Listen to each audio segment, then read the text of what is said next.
Hey, and welcome to Earfull, the podcast where three friends with diverse musical tastes recommend each other an album and bring it in, listen to it, and then get back together and talk about it. I'm Luke, I am Nick. And I'm Peter.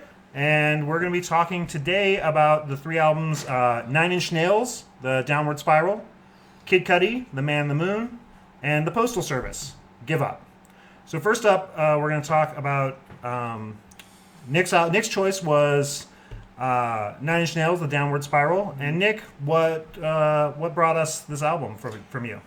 Yeah, so just kind of in thinking about it, I thought that we all might enjoy just some light pop.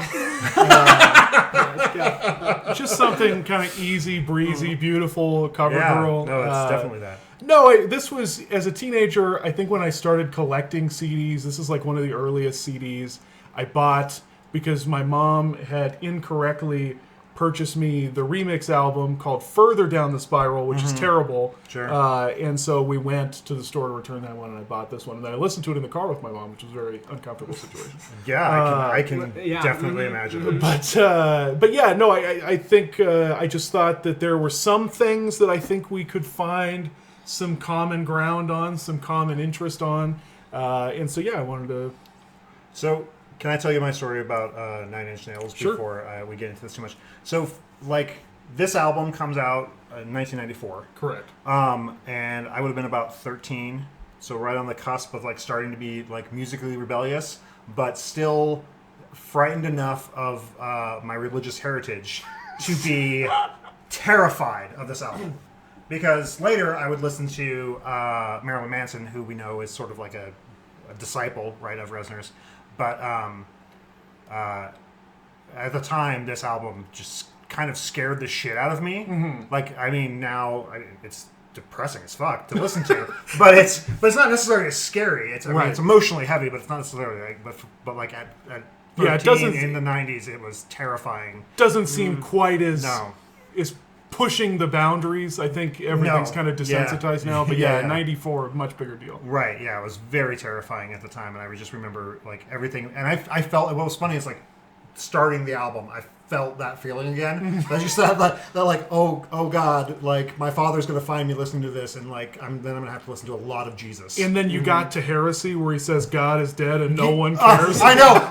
That it just doubled down on that. It doubled down on that in my head, and so that was kind of a funny thing. But anyway, yeah. So let's get into it.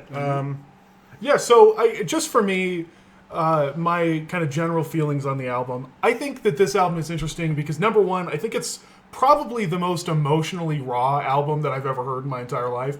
It's kind of creatively explosive. Mm-hmm. If you heard Pretty Hate Machine is it's interesting, it's unique, it's Trent Reznor, but it sounds of its time. I don't think it's fully formed. This album feels like he just did whatever the fuck was in his brain. There's just there's as many random sounds as you can think of, crazy samples, all of these things. It just feels very emotionally free and creatively free in a way that, even though I think the next album is better than this one, I don't think it has kind of the sonic... Say it, architecture. That's not even what I don't even think it's architecture. the complete sonic chaos. I was going to say it's more like Sonic throw it against the wall and see what sticks. Yeah. It's like Sonic Jackson Pollock or something. Yeah. In many ways. Yeah. And so I think there's a lot of themes on this album that, even if you're not morbidly depressed and suicidal, are relatable. Right. And you definitely will be by the end of it. You will. Yeah. You'll have killed yourself. No, it won't even matter. Yeah. So that's kind of my general feelings on the album. What did you guys think listening to it as a middle-aged man? Sure. As the most middle-aged man. Peter. Peter's on the lower end of that. As the like I said earlier, this came out when I was in my early teens, mm-hmm. and for me, this specific album, most of the stuff on here is the stuff that everyone I know or knew associated with Nine Inch Nails, right? For sure. Yeah, it's definitely his most popular. It's the most popular album. It's the one that everyone had heard. It's the one that ends up on every movie. good God, it is emotionally punishing, though. It is an emotionally punishing album to listen to. Like, it does not matter what you're doing. And first of all, I couldn't sit and do it in one take. I'm just like, I like my life too much. I can't do this. But I mean, and I don't mean like that's not in no way like a reflection on the work itself. It's just like it's so much emotional energy, For sure. and turned into like this angry sound. And I mean, is it any wonder that angry teenage boys loved this album? Right. And I'm sure angry teenage girls did too, but I don't know any of them. I never knew any of them at that time period. Right. And so, but yeah, listening to it, I was doing a couple different things, like just even, driving my car. I'm like, well, I probably shouldn't crash my car to this. Like, you don't want the media outlet story to come out. But no, in all seriousness, like it's just an emotionally punishing album. Sure. And that's what I think is interesting, what you say about like teenage boys, like angry teenage boys liking this. I was that, and that is kind of like the animalistic thing that first appealed to me. And it's very animalistic. The whole thing. 100%. Yeah. Now, as an older person, Sure. I like find different things in it. To me, it's a little bit more reflective because I think that it's technically a concept album. Yeah. So when he's talking about all of this like self-loathing and like sexual degradation and anti-Christian sentiment, he's technically doing it through a mysterious protagonist. But I think we all know that it's supposed to be him. Sure. But it's him reflecting on all of these things that he doesn't like about himself. And so I think as an adult, that's kind of how I look at it. I'm looking at it as a reflection instead of an outlet. Like, to me, I don't feel this way, but I'm thinking about those emotions and maybe similar things that I felt when I was younger. Right. And it kind of like opens like this deeper onion of emotion to me as an adult that I never, then when I was a kid, it was just like, I'm so angsty. Right, yeah. I mean, this is like, as a teen, you're like, this is the most edgelord album I could possibly own. And like, this is just who I am, Mom. Right? Like, it just screams that. But as an adult, I'm just like, holy shit! Like, this is such a really accurate reflection of those moments of despair, For sure. as a teenager and as like a young adult. Just just those moments where you can't process things in a way that makes sense, because there are tons of moments on this where it doesn't make a ton of sense. Like you connect with it, but it doesn't make a lot of sense. For sure. Yeah. And I'd like to talk about some specific passages, but Peter, I want to hear your general thoughts. Okay, so just given my sort of my lack of exposure to this genre, Right. I put on that quick first, reminder for anyone who hasn't listened to us in a while, and it's been a while. Peter is our resident hip hop guy. Yeah. So, like, if there's a hip hop recommendation, it's almost always going to come from Peter. Had you even heard of Nine Inch Nails before I Did told you? you to Did you listen know to this? Reznor outside of his work now as a guy who like does film scores? And stuff like that? Other than the credits of Soul, did you know that he existed? perfectly honest, no. That's a valid point. So when I did not know at all what I was doing. I just clicked the button and I immediately was like, "Whoa, this is grating." Okay. Holy crud, this is grating, all right? Yeah. So much so that I found myself on this entire album not even acknowledging the lyrical content. My first run through. I was just simply listening to like this soundscape occur before me, dude. And I want to, and if chaos was the goal, achievement unlocked. Okay? Achievement unlocked, because that every single song on that album just like led, or just from a soundscape perspective, just hit that note. Like, there's even a point where just like the fluidity between each track was just like, did Reptile just start? Yeah. Were there a couple of times for you where you're like, wait, are my headphones working? Yeah, exactly. No, there was definitely a few times, I don't know what's about my heads, where I'm like, I turned it off. No, that sound's coming from the track. No. Okay, my bad. No. Yeah, exactly. And that definitely. So I didn't find myself really sort of like embellishing the lyrical content, but a part of me wonders if that's by design. Oh, 100%. The lyrics in some cases don't mean anything. No, and I think there's even a lot of times where, like I said, I've listened to this album probably 100 times, but when you listen to it with headphones, I just feel like I hear new things every time. I'm like, don't hear things in cases. Like there's a sound I never heard, or he's like whispering lyrics that I don't even know if are in the liner notes, which is frankly creepy as fuck. Yeah, because especially like try doing that when you're like working on something something in your office, that is a weird feeling. Yeah, it's. I think that there are a lot of great lyrics, and I'm going to talk about a couple that I really like. But I think you're right. The sounds are there to like convey emotion as you're going through this album. You're going through the quote unquote downward spiral, and you're basically going insane to the point where you get to the end of the album, and we know what happens: bad things. Yeah. And I think that you're absolutely right. When you listen to it the first time, it's kind of just like overwhelming. Yeah, everything 100%. You're hearing, you're like, can this even be music? What the fuck is this? And I think that's something kind of unique to him. Obviously, there are other industrial bands that do this sort of thing. Sure. But I don't know that I've ever heard one that hits it quite like this. But talking about lyrics, because I think there are some lyrics in here that are great. And I think as somebody just kind of talking about, there's so many like dark themes and stuff on this album, but a couple, you mentioned Reptile. Reptile's probably, it's one of my favorite tracks on the album. It's a great song. But this verse, I think is fantastic. He says, "Devils speak of the way in which she'll manifest. Angels bleed from the tainted touch of my caress. Need to contaminate to alleviate this loneliness. I now know the depths I reach are limitless." Like, stuff like this shouldn't be like poetic, but man, I love that. Talking about I need to contaminate to alleviate this loneliness. Like that. That's what this album kind of does a lot, right?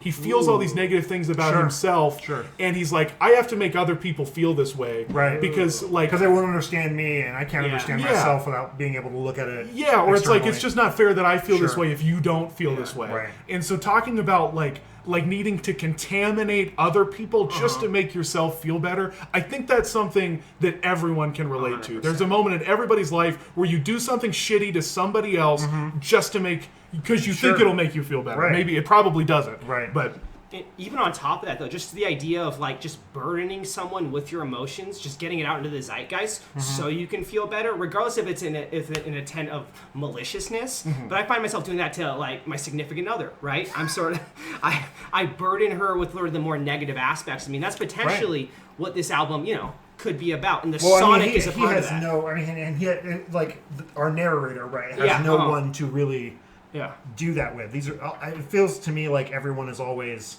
theoretical around him. So. And talking about, I mean, there's some people that he introduces, right? Like there's this kind of like female character in Reptile who he's like, who's using him, but maybe he's using her, and it's like maybe a transactional sexual relationship, or what. And there's a lot of, I feel like, transactional relationships hinted at on this album, which is maybe some of the most 90s shit you can possibly for sure. Yeah. But I think the great thing about this album, and the reason maybe to be pretentious and use the word, it kind of is transcendent, is you get to the song, the penultimate song, The Downward Spiral, where the protagonist kills himself. But the album doesn't end there. No. It ends with a song that everybody knows, but probably know because of Johnny Cash, not because of this album. Right. Which is Hurt.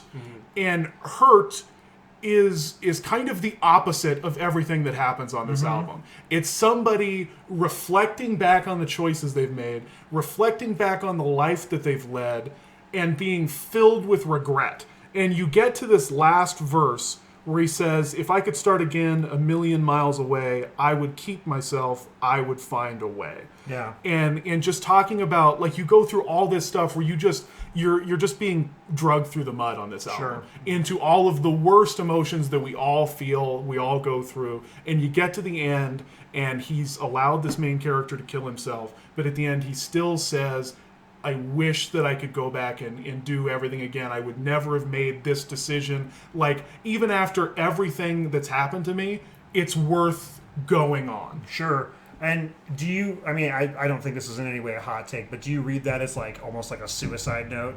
For sure. Yeah, I was going to say, like, I don't feel like anyone probably would be surprised to see that reading. Yeah, 100%. I just think, and that's why, like, I think And I'm sure it's unfortunately probably shown up in those sorts of things. I would be surprised if it hadn't, for sure. And not to, I don't like the Johnny Cash version of this song is really good, and especially watching it with the music video will destroy every amount of happiness that I've ever felt. But I think there's something special. The reason that I connect to this one more is I think because of the way that I like to listen to music that I'm pretentiously made fun of for, I will only listen to whole albums. Right. But I think this song in particular pays off 100-fold when you listen to it after having listened to the entire album. Sure. Like you've gone through all of this stuff with him, and then you get to Hurt, and it means something entirely different than if you just heard it on your own. Yeah. Agreed. Right. And I think that's what's really special about it. No, I agree. And just in the context of the album, it could be just a regret,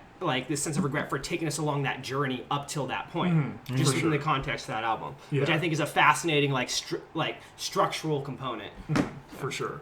Yeah. So I guess when you guys listen to this album, taking out some of the things we've said, is this an album that you guys enjoyed listening to? I feel like enjoy is a strong word. And it's not...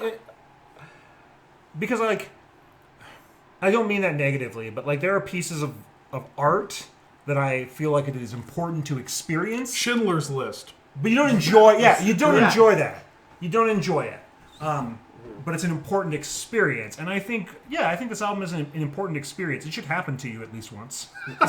Maybe I'm a sadist because I legitimately like enjoy these songs, and it's kind of funny. Sometimes I'll do just as like a stupid game for myself when I'm alone. I will like sing along to these songs, but without any sort of like grit, and just kind of sing. And they have you'll just Shatner them. They have really poppy melodies. Yeah. Like when you sing along to them, and you're not like gruffing them up like he does. They're basically just pop songs.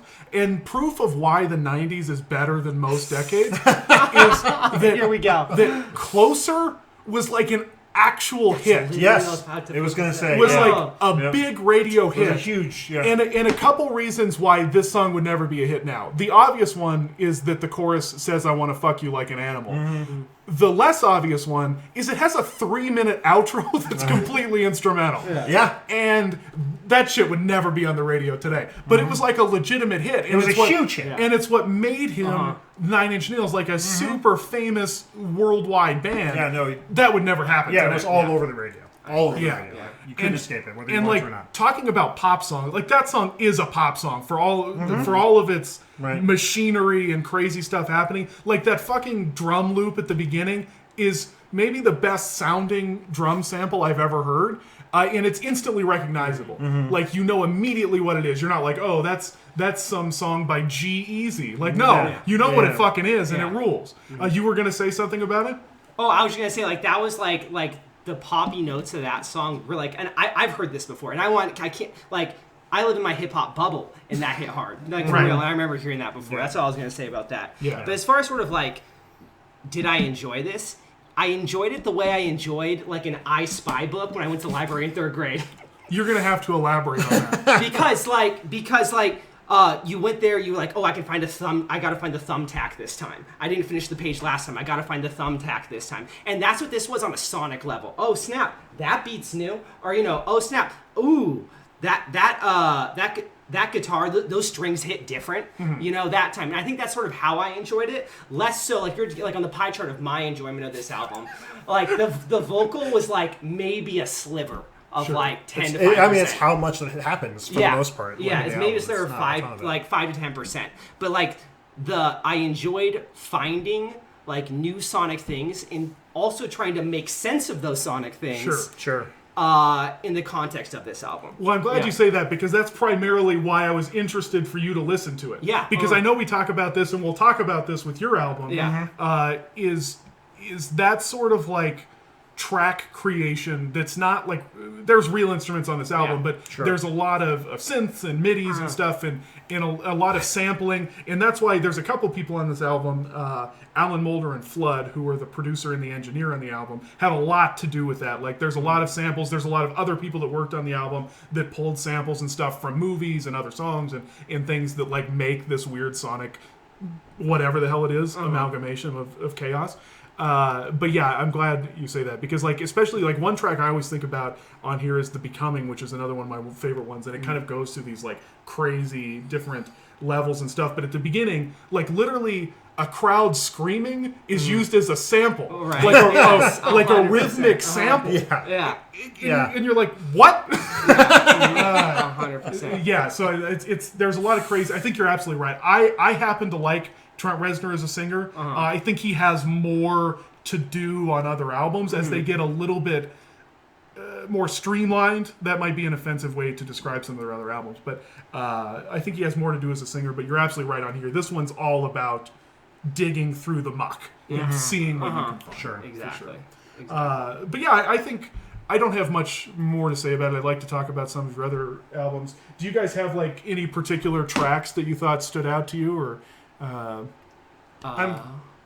mean, for me, I was just gonna say is it called The Warm Place? Is that A Warm Place? A Warm Place, which is very different. I feel. Yeah, no, 100%. Yeah. I feel the like calm before the suicide. Yeah, and but that's literally like right, like I don't know what the track title preceding it was, but it brought it down so quickly. It felt sort of aberrant in that album, and I kind of liked almost like where I've been like sonically graded this entire time. I kind of liked like whoa, like I appreciated that song for what it was because of the context of it inside that album. But yeah, For sure. I think picking one song again, because I feel like it's an entire experience. This is one of the places where I'm going to agree with you, so don't get used to it. But like this is one of those places where I feel like listening to the whole album does matter here, For sure. in a major way. Yeah. I think it's great, historically that Closer got the radio play it got and gave them everything they gave them, but I think as a part of a whole, it works For sure. way better. I 100% agree. All right, awesome. Well, Luke, you picked Give Up By the Postal Service. Yes. Yeah. Not the United States Postal No, Service. although they did have an argument with the United States Postal Service Ooh. over that. That's Okay. I don't know if you Wow. heard anything about that. But I have not. Yeah. No. I did pick the one and only album by the Postal Service. So I chose this album because, first of all, because I love it, and I think that's most of the reason we choose most of the stuff on here. But I feel like this album is just. I'm struggling for my words here a little bit, and it's just for me it's a really, really beautiful album. Mm-hmm. I think it and for me it captures a lot of things I'm interested in music, like with the electronic stuff, but also some of that indie rock stuff that I really like. Obviously, it's very different from the last album we talked about of mine that I brought in, but found this in college with a friend of mine. At the time, we were deeply into just exploring out, looking for different albums, and we found this album. And honestly, the first time I heard it, it was on a CDR, which is funny considering the album itself was mixed by sending CDRs back and forth through the mail, which is why I got the name the Postal Service. But he actually had gotten it somewhere and put the tracks in the wrong order. So it's actually really enjoyable in almost any order, which I thought was pretty good. But in the order it is, I think it matters a lot. I'm really curious to hear what you guys have to say about it, though, because I love it. I think it's very sad, but I think it's great. Yeah. This is the guy from Death Cab for Cutie. Yep, Ben Gibbard, yep. There's some similarities musically between that. Like you said, this has a little bit more of a Radiohead type vibe is kind of what I was thinking as I was listening to it. It's more indie than Radiohead, but for sure that's what I was thinking. Because it's Gibbard and then I'm going to mispronounce his last name, Jimmy Tamborello, who also records under the name Dintel. Gotcha. So yeah, there's a couple particular things that I want to dig into, especially lyrics on this album in a little bit. But just generally, I was surprised by this album. I found. Were you expecting more horns after the last album? No, I remember. I think that I was surprised by how much I kind of liked the melancholy of it, and. But not infinite sadness. That's a different No. But I and we'll talk about it a little bit more Sure. as a whole album. Right. The way I felt about that going through the album, I think I ended up being a little bit disappointed by some of the thematic content as the album went on. But overall, I found the experience to be a fairly pleasurable one. I liked the general vibe of it. Sure. I think looking for I don't know if there's a better way to classify this album than a breakup album. It's essentially like a breakup album. Yeah. And I liked it on that level. Yeah. No, I mean, it absolutely is a breakup album. And I think it's like, it breaks up, like, it's a breakup between people, and it's a breakup between the way you see the world and things like that. It has maybe my favorite lyrics of any of the albums we're listening to today, so I'm going to... That makes me very happy. I'm going to talk about it Sure. in just a minute, but Peter, I want to hear your general vibe. Yeah. So I think like the melancholy, for whatever reason, I honestly, maybe it's because I literally listened to it right after yours. You're like, this is so cheerful. That it was just honestly, because I had that perspective previously. Absolutely, it can act as a palate cleanser. Yes, I mean, because absolutely. I did the other way. Cudi acted as a palate cleanser for me. Yeah. So it sort of, I didn't perhaps get the melancholy vibe, but and perhaps also like the tonal notes and just like the sound they used, like the set up, like the beep and the boop. Yeah. Like, I mean, there's a ton of electronic stuff. Yeah, like it sort of led me into sort of like melancholy in the sense like it's raining outside, not in the sense that I'm like I mean it in the exact same way. Yes, for sure. Yeah, exactly. Not it's rainy day and I'm reflecting, kind of a thing. Exactly, Absolutely. rainy day and I'm reflecting. Exactly, and that's sort of like what I felt it as. With that said. We can all agree there was one track, I don't know what it was like a Kirby game. Do you guys know the one I'm talking about? Hold on, let me look at my track list because You thought it was important enough to know that it sounded like a Kirby game, but not which Brand New track it Colony. was. Yes. Brand New Colony. Brand New Colony. Yep. I was literally just listening to that. That was an amazing intro to that song. Yep. Probably my favorite song on that album. And the intro song was honestly, I just felt like, again, maybe it's because after I listened to that, but the mood was juxtaposed to like, I feel like the lyrical content a little bit. Am I the only one who feels that way? No, I feel completely the opposite, Sure. and that song is the one I wanted to reference. The District Sleeps Alone Tonight? Yeah. The District Sleeps Alone Tonight is the best album or best song on the album for sure, and it has the best chorus of any of the songs we're talking about. The lyrics to this chorus are, "You seem so out of context in this gaudy apartment complex, a stranger with your door key, explaining that I'm just visiting, and I am finally seeing why I was the one worth leaving." Yep. Holy shit, that rules! I talk about this. This song reminded me a lot of a Bob Dylan song. It is. Why can't I remember what it's on? Blonde on Blonde.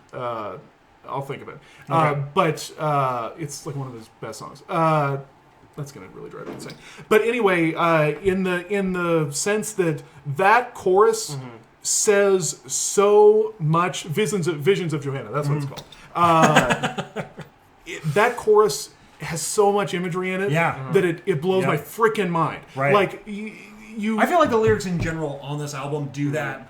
I mean, maybe not to that extent, but they are very good at the images they conjure. I think maybe I want to agree with you. Sure. But I think I was so blown away by that chorus that I kept waiting for like that level of insight the rest of the album, and I don't think I ever got it again.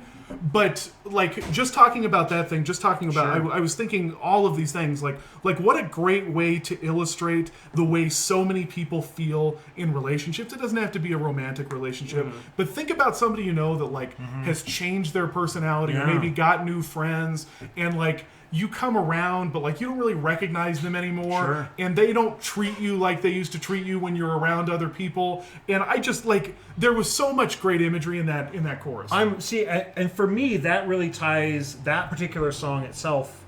That set of images ties into the later song, "This Place Is a Prison," because there's a lot of imagery there about. Because it literally starts like, "This place is a prison. These people aren't your friends," right? And then it starts talking about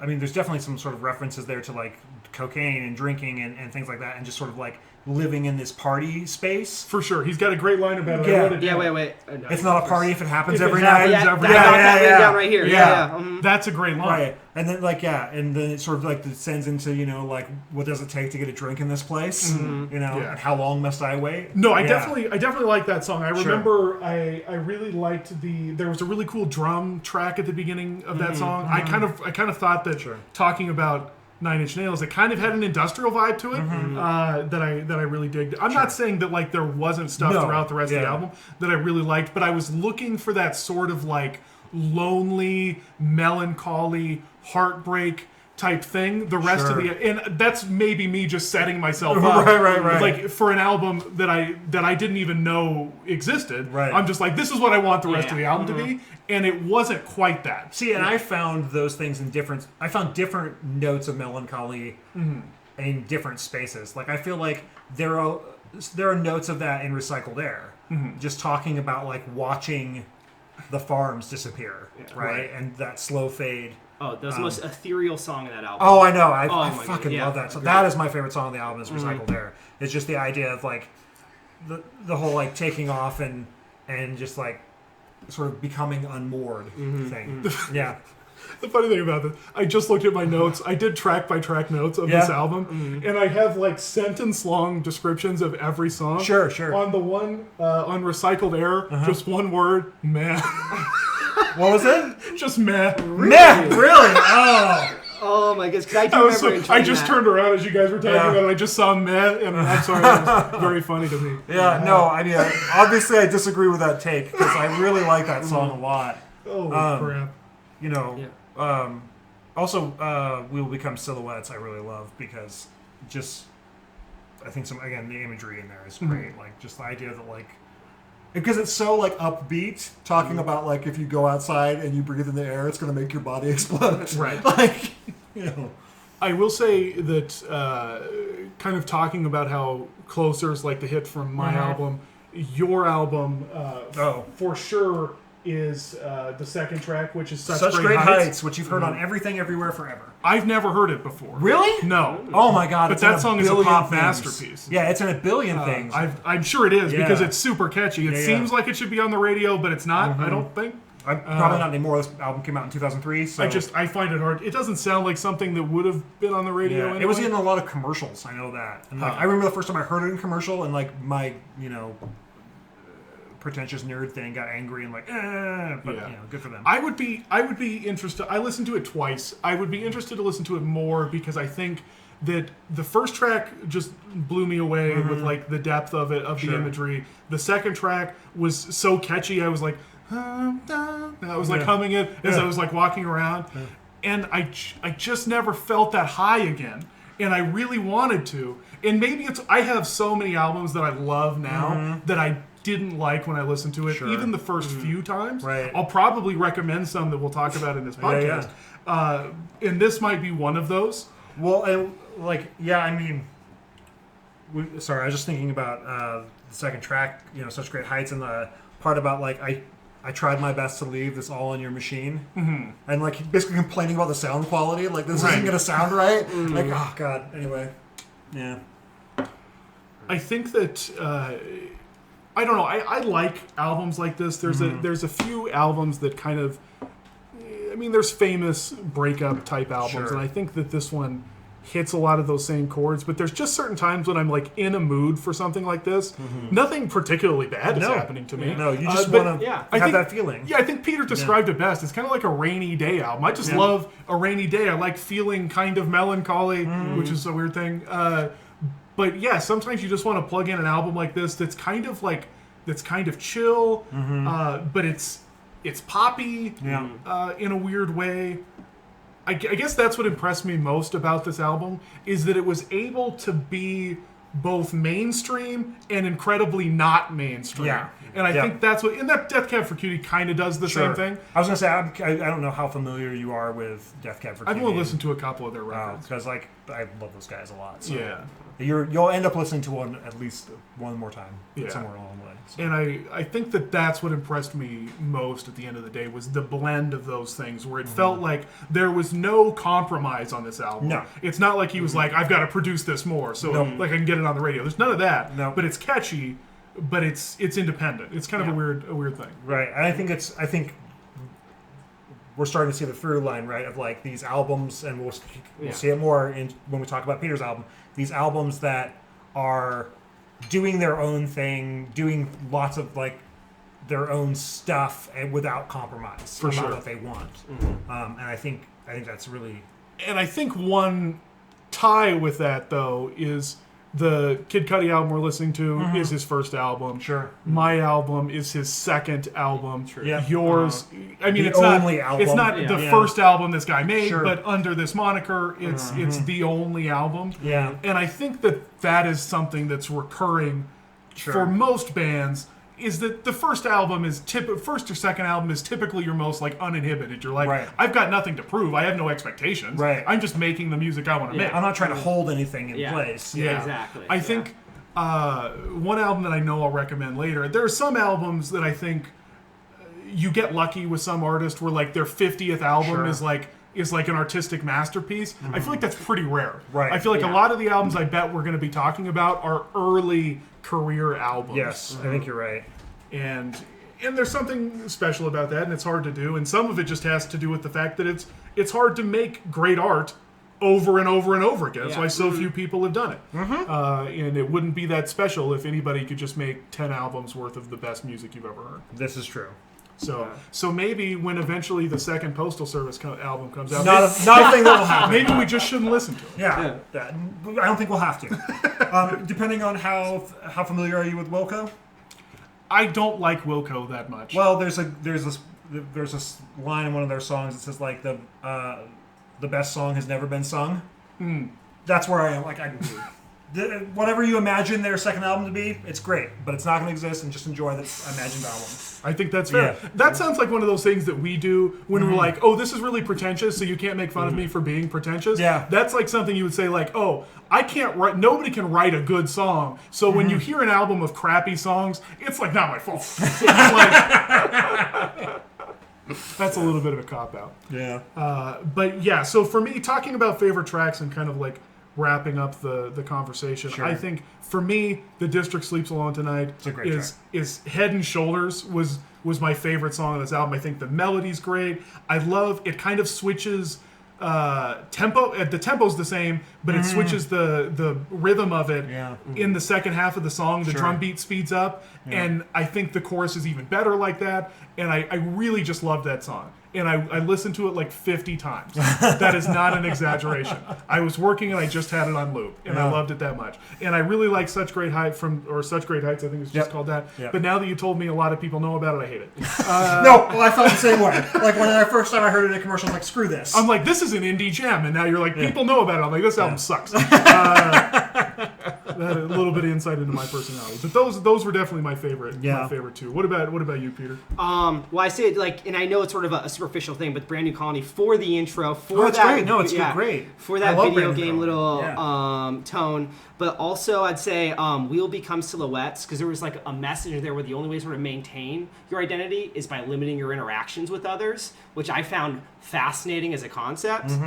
And I think as there are some. I mean, I think you're right. I think there's some definite themes in there about like the purity of your own space is who you are, and like connecting with other people can mess up you or that space for whatever reason. Exactly.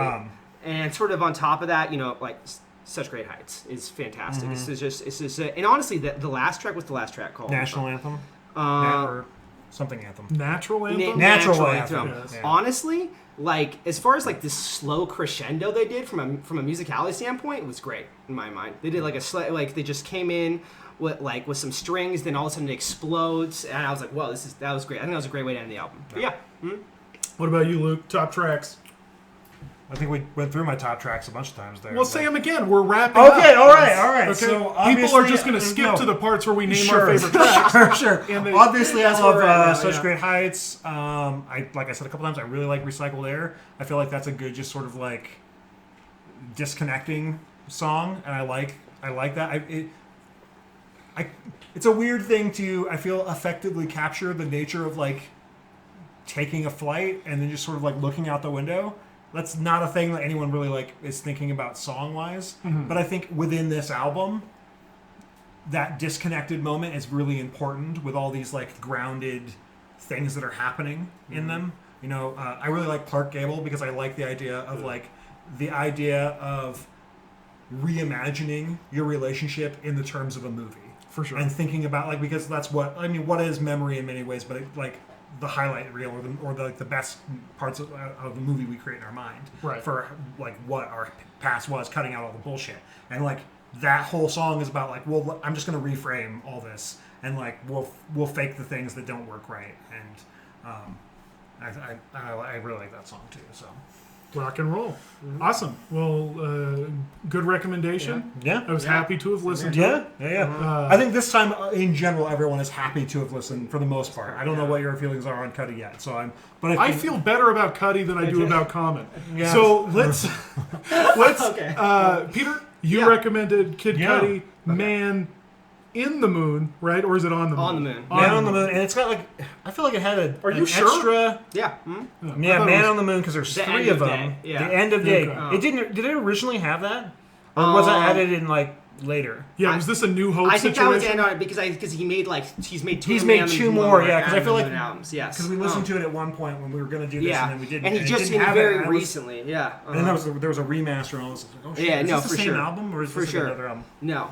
Well, I guess like this album for me hit me in like the perfect time, early 20s. Sure. I was in many ways a lonely stoner, and and this album sort of appealed to that ethos. Yeah. To be perfectly honest.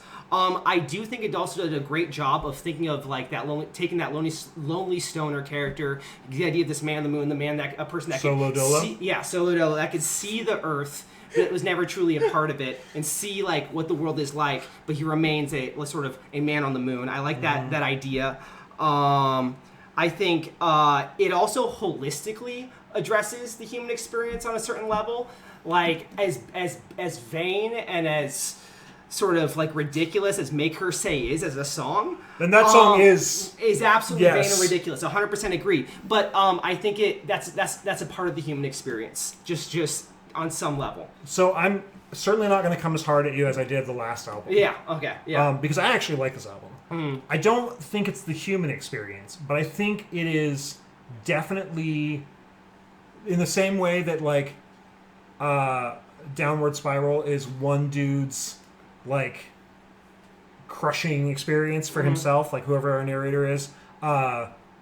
Our Man on the Moon here, like this is his experience. Yeah. I don't think obviously we connect with it because people connect, but I think the bulk of that story is an experience about this one this character, this one character, your lonely stoner or solo dolo or whatever he's called throughout it. Yeah.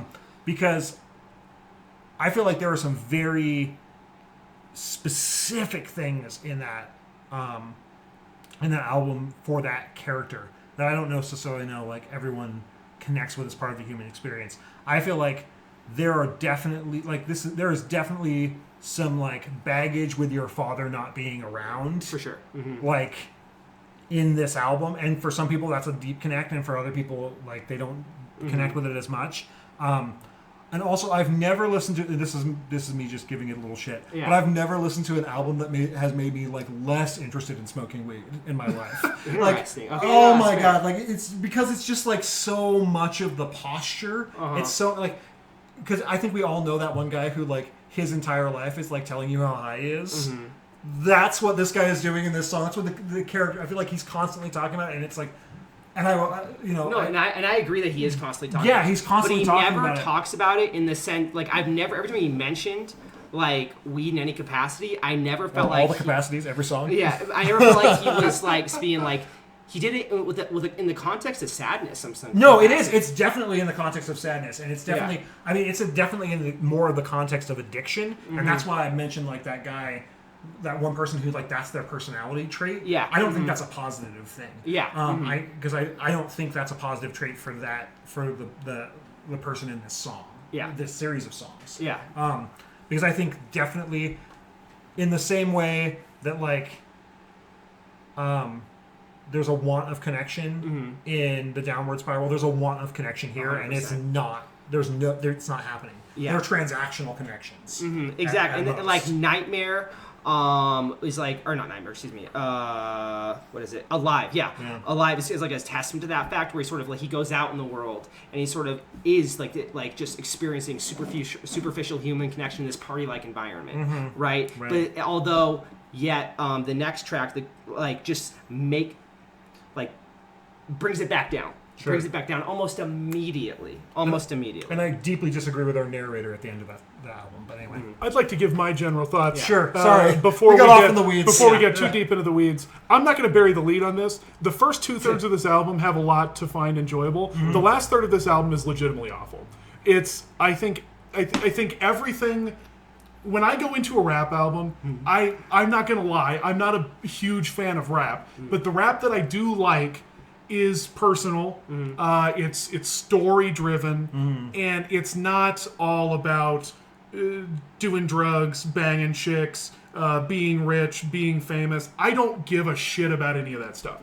And I think for the first 2/3 of this album, it's not about those things. And like you guys said, if it is, it's from a personal perspective and there's some emotion behind it. The last third of this album basically takes all that and throws it in a burning fire. That song you guys were talking about, that Make Her Say song, made me want to put a gun in my mouth.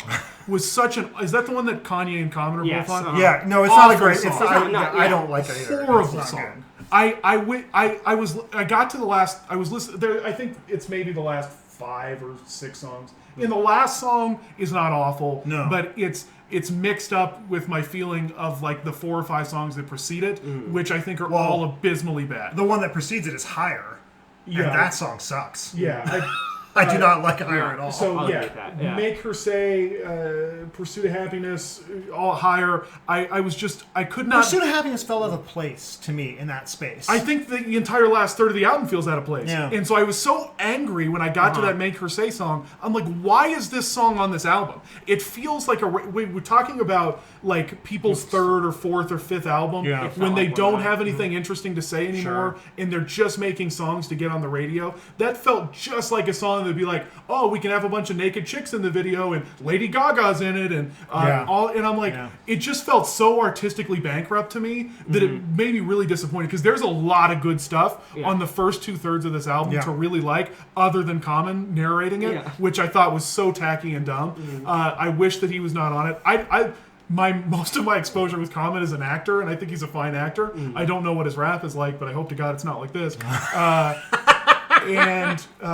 So him narrating ruined. He's only on it. He only narrates maybe 3 or 4. And he's the ending narration, which I hate. I fucking hate that. It's Every awful. time he popped up as a narrator, I wanted to throw the CD out the window. And granted, I was listening to it via streaming, but I still wanted to get the CD just to check throw it it out out. the window. But otherwise, the one thing I really liked about this album is I love it when rappers do their own choruses. This is like a thing, maybe a weird thing that No, that's fair. annoys me. I hate when rappers like get other people to come do their choruses for them. That feels like an artistically bankrupt thing as well. It's like, hey, can you come down into the studio for half an hour? I need you to sing some stuff.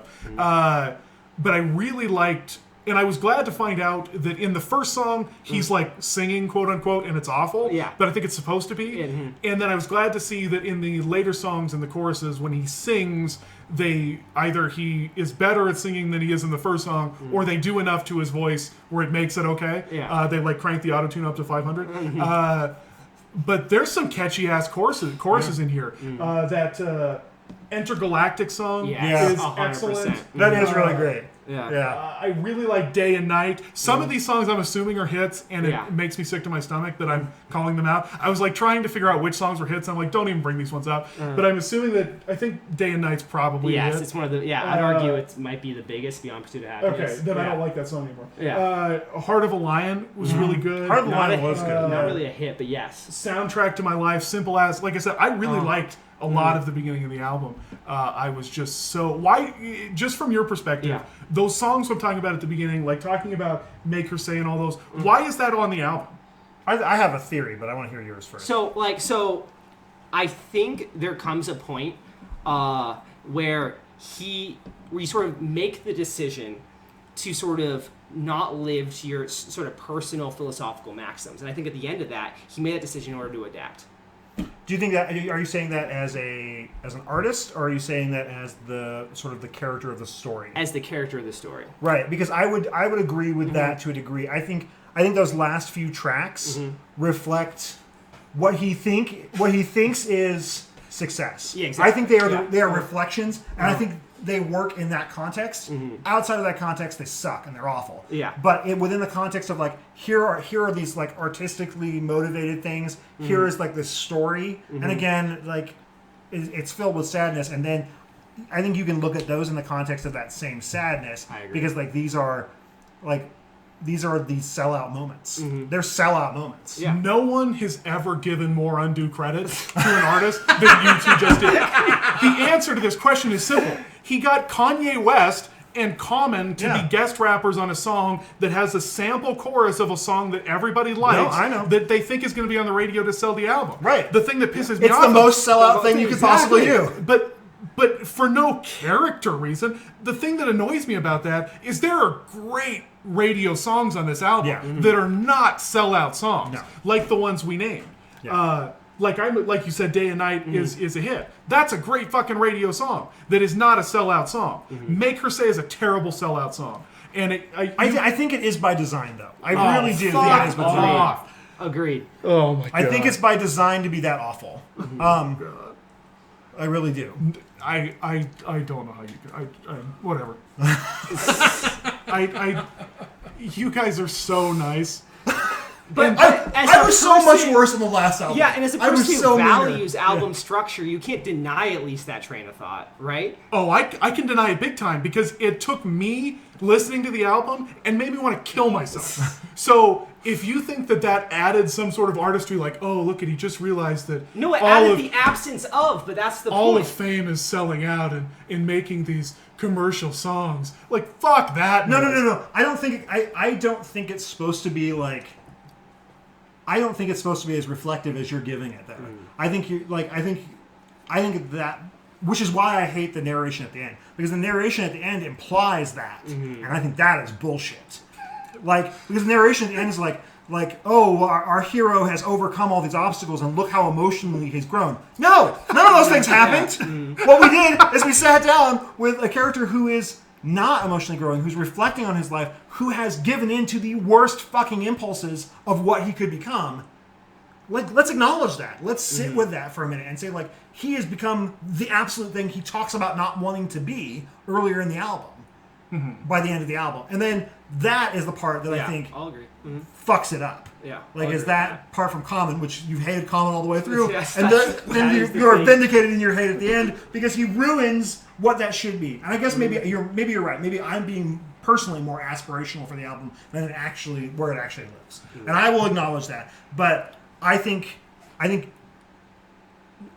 because it is so undercut by Common at the end. I guess my problem is I wouldn't have any problem like going with your guys' train of thought on this if there was any contextual evidence for that in the song. There is no self-awareness in that song. There's no anything in that song. It's I think just it's the point of the loss of self-awareness. It's though. just a stupid. Oh my god, I'm gonna leave. Let's talk about some of the other songs on the album that are good. Okay. Okay, let's start a soundtrack to your life. That is the first post is like his intro. Like, would you say, like, in far as like the track list that's there, for me that is probably top two, easy, top two, top three. It's definitely the one that made me think that we're all a bunch of sad people. And the reason for that, that's my wrap-up thing for later. But like, it's the one that I was like, oh, okay, so here's the through line in all our albums. We're all sad. Yeah, no, that's fair. That's fair. Well, to be fair, Peter was like, I heard this album when I was 20. You were like, I heard this album when I was a sprite. And I was like, I heard this album when I was younger as well. Yeah. So it's not like we just found these No, albums. no. We're like, guys, I just found something that speaks to me as a human right in this moment. No. I know what you mean. But yeah, no, Story to My Life or Of My Life, whatever the hell it's called. Great song. Yeah. I have no Agreed. problems with it. I Agreed. have no problems with that song or any of the other ones that follow it up to the terrible last 30 albums. But I do like some of the themes that you guys were talking about. Yeah. Normally, I don't like the like character-y sort of stuff of rap, where like rappers Sure. give themselves monikers and stuff. Right. I thought it worked on this album. It did. I think it Yeah. did, and I think I'm. It actually makes me curious to check out the other two, but I feel like I'm probably only going to be let down. Yeah, I've basically on the vigorous head shaking. You're probably Yeah. yeah. No, not worth it. yeah, I was gonna say, and because that last third implies a direction that I Yeah. don't think is positive. Agreed. So Yeah. Agreed. Would you say that it's like a theme? I found that like most rap where I'm like, I can kind of get into this. Like there's a couple rappers where I've been like, I actually really dig this, but it's usually their first album. And then when you get into their second, third album or whatever, they like don't have interesting stuff to talk about their life anymore because their life is no longer interesting. They're just rich. well, yeah, I was gonna say they've disconnected from Like- all the stuff that made them interesting in the first place. Is that Yeah. kind of like is Kid Cudi like that? Does he, because you're saying that the other Man on the Moon albums are not of equal quality, like is that something that is like you think is kind of unavoidable as a rapper, that like you're the most interesting when you're young, you're hungry, you've got nothing to lose, and then it's hard to maintain that once you're successful? Yes, but not because of because this culture surrounding it, right? Not so much like their individual sellout nature and lack of ambition. Because rap, more so than any other genre, is one revolving around social posturing. Right. And eventually, when you sort of are confronted with that every day, my assumption would be that you would sort of begin to imbibe that whether you wanted to or not. Yeah. Okay. And I will say his third Man on the Moon album, which came out very, very recently, is better than the second. However, the things that make the second one, in my mind, not so good, the things that make some of his other more like rap divergent albums not so good, are less so much the rapping and just more he's sort of taken, for example, on Kid Cudi Ghosts, which is he was a part of, I think, I forget what track it was, like the fifth track, he like took like Nirvana samples, a few Nirvana samples from there, and I just feel as though like the things that make some of those albums not good from like a sonic perspective are more the fact that he's diverging from what he knows. Right. He's trying, in an effort to be more artsy, he just sort of shot himself in the foot. Well, I mean, then there's that predictive quality of that last third of the album, right? Yeah. Like that's where we're gonna go with this. And I guess my problem with it is why I am confused is there any rapper that you can think of off the top of your head that didn't become popular or become prominent off of the back of their technical ability, their storytelling ability, their story? Like, can you think of any off the top of your head where they came out and they were just making sellout music from like day one? Yeah, Post Malone. I don't know. I've never listened to Post Malone. well, I would say that's probably a pretty. He wanders into stuff that is more interesting by accident, but Yeah. not by design. Yeah, I would say like that's as close you're gonna get to that. Yeah. Honestly. Because that's I what would say Jaden Smith. Also true. Because that's what confuses me about the social posturing thing that you're saying. Yeah. Is all of these people come to the table as great technicians, great storytellers. Who are they trying to impress? Everybody liked them for what they brought to the table when they got on the scene. So what? We liked them, but not necessarily their peers. But their peers, hypothetically, Took the same path. took the same path. But I think, I think when you come from many of the cultures that there are, many of the sort of the situations they do, I think like the lower your starting SES point, the higher. Like, When you say SES, you should clarify for the listeners and okay. also the people you're talking to. I have no okay, idea yeah, what that means. socioeconomic status. Yeah. Okay, like when you. I Start, just want to caution real quick and let listeners know this is basically a bunch of white dudes here. Yes, 100%. So Peter's Palestinian. It's fine. yeah, it's fine. yeah, It's but fine. he's probably. I just want to be That's fair, fair. clear. Like That's fair. No, that- that's fair. yeah. Look, he's got street cred. He called it SES. He called it. yes, an acronym from an educator is always street He cred. took something that was very white, socioeconomic status, Yeah. and made it much more accessible. No, he yes, he definitely made it more accessible. That's what we do. But I do think when anyone, regardless, like when they have more hardship to their life, the moment you sort of begin to nullify that hardship in any capacity, even if it's just a Band-Aid on the wound, you sort of want to put more Band-Aids on that wound. You want to put a bigger Band-Aid, whatever the case may be, even though you're not potentially treating the root cause. I think that's fair. That's fair. I don't. Yeah. Interesting point of view. I feel bad because I don't want this conversation to monopolize our conversations going forward, because presumably I'm going to have to listen to a lot more rap. And I don't know how excited I am about it, but I'm open-minded about it. Yeah. And I don't want to have this conversation a bunch. So this will be the last time I have this conversation. This is a good way to... I disagree. I'm going to try my best. But overall, I was very critical, and I feel like most of my input in this segment has been critical, but I actually liked it more than I thought that I would. I found myself again impressed with like the song quality. I really like that he does his own choruses. I liked the rapping on a lot of the songs. I found them to be catchy. I thought some of the lyrics were very interesting. I wish that the last third didn't exist. I think if it ended like 5 songs earlier, it'd be a really good album. But yeah, and I think we kind of talked about some of my favorite songs. Story. Yes, Soundtrack to My Life, Day and Night was one. Day and Night. I really liked the Lion one. Heart of the Lion. Heart of the Lion. I really like that one too. Yeah, so there were some good tracks that I found myself kind of bopping along to. But Luke, what were some of your favorite jams? I really liked Heart of the Lion. I found myself like, oh God, what's the name of that song? Let me pull it up. Make Her Say? No.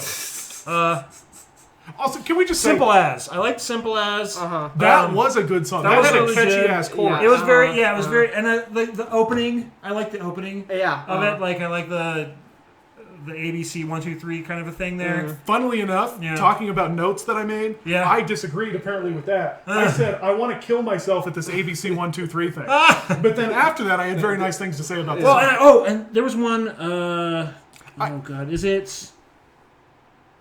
What's the one? Oh God, is Alive the one that has like vague werewolf nonsense going on? So that's the one I was thinking of. Like, for him to grab ABC 1 2 3 stuff, and then to do something that like, in many ways, kind of feels like I'm kind of doing a thrillery thing. Okay, gotcha. Like I felt was kind of like. I get that. I mean, I get like acknowledging that space because you're not gonna be able. You don't exist outside of that. Of some of that work. But I just felt like it just made me want to go listen to Thriller. I was like, there's a better version of this song in Thriller, and it has better narration than Common because it has Vincent Price. I get that. That song though definitely requires context. Yeah. No, without context. Right, and it's like right before it starts to fall, like the album starts to fall apart. And I think it has parts of that where you're like, you're going like, is this where you want to go? Okay. Like, Peter, we're getting kind of long in the tooth. So why don't you give us some of your favorite tracks, and we'll wrap up your segment. Okay, so obviously Soundtrack to My Life, but Solo Dolo hits hard. For me, I enjoyed that. It probably, as far as lonely stoners go, that probably hit the hardest. I would say Day and Night, obviously. Although Pursuit of Happiness is sort of like sandwiched between maybe not the best, I enjoy the song Unto Itself, probably arguably the most. And again, like Hard Line, also fantastic. But yeah, I think I'd say like for my top 3, I'd say Soundtrack to My Life, Solo Dolo, and Pursuit of Happiness. Okay, cool, awesome. Well, I have gained a lot of insight about myself from this week's conversation. Yeah. So let's go ahead and go around. I'll start. We're going to make our recommendations for next episode. Oh, okay. Next episode recommendations. I will start. I'm going to go in a completely different direction. First Bob off, Dylan album? Nope. I want you guys to get your adoption papers ready. Sure. Because we are going to be going to the Humane Society at Lilith Fair. I want you to listen to Surfacing by Sarah McLachlan. Okay. Surfacing by Sarah McLachlan. Okay, got it. This could not be a different album from the one I made you guys listen to next week. So let's go in a completely different way. Sounds great. Peter, what are you gonna have us listen to next time? Okay, we're going Igor by Tyler, the Creator. Okay. Igor, like the Yeah, the IGOR. Hunchbacked Man. Uh-huh. Okay. So why don't you just send this out to us in the text so Yeah. we'll have it all, because I'm not Yeah, gonna, for I'm sure. not ready yet. We're gonna if you guys like the electro pop stylings I gave you before, we're gonna double down on that with the Apples in Stereo and their last album, Travelers in Space and Time. I thought the Apples in Stereo was the name of the album, which I'm like, that's a good name for an album. No, that's the name of the band, the Apples in Stereo, and the album is Travelers in Space and Time, their 2010 album, and it's great, I think. Okay. Cool. Well, we will listen to those albums. We'll reconvene. We'll have another conversation. Our hope is that the next one won't take us an hour or a year and a half to listen to. Right, yeah. But no promises. No promises. But awesome. Well, thanks for listening, guys. Appreciate it. Yeah, so this has been Earfull, a podcast where three friends talk about their different musical tastes and argue with each other about why they're wrong sometimes, but also find commonality as well, but apparently not with common narrating. Commonality. Thanks for listening. You can find us wherever podcasts can be found.